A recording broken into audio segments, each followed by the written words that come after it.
After 3 years of healing and teaching, Jesus began to head toward Jerusalem. As they were approaching, Luke 22 says that Jesus sent Peter and John saying, "Go and make preparations for us to eat the Passover." Peter and John were to prepare for a celebration called the Passover. Each year, the Jews were to come to Jerusalem in order to celebrate the time when God had delivered them from slavery in Egypt. Among other observances of the day, one of the most important things they did was to sacrifice a lamb that was then to be roasted and served at the meal.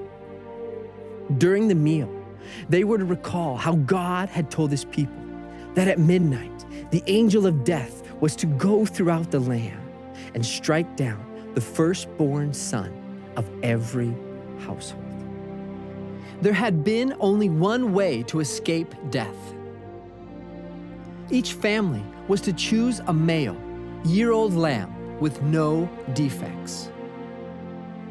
Then, without breaking any of the lamb's bones, its blood was to be shed as a substitute in the place of the firstborn son who would have died in the plague. They were to take that blood and place it on the doorposts of their houses. That night, it didn't matter whether you were good or bad, rich or poor. There was only one thing that determined whether the firstborn son lived or died.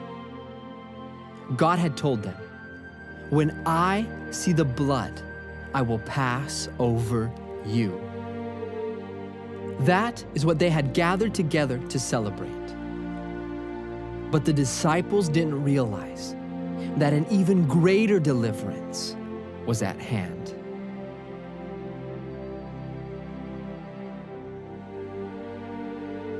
Luke 22:19 tells us that Jesus took bread, gave thanks, and broke it, and gave it to them, saying, "This is my body given for you. Do this in remembrance of me."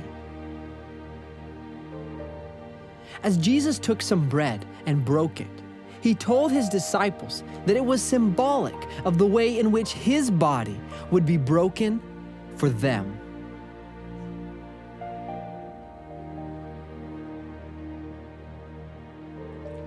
In the same way, after the supper, he took the cup, saying,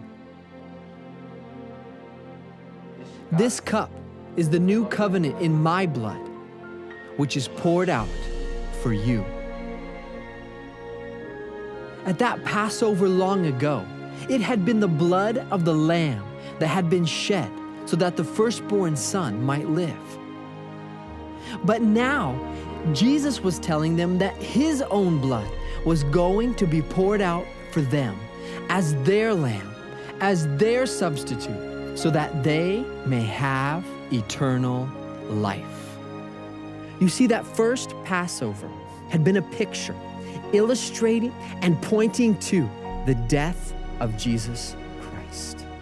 But now, an even greater deliverance was at hand, one in which men, women, and children from all nationalities would be delivered from their bondage to sin and rescued from the punishment of eternal death. Jesus had come in order to pay the ultimate price for our salvation.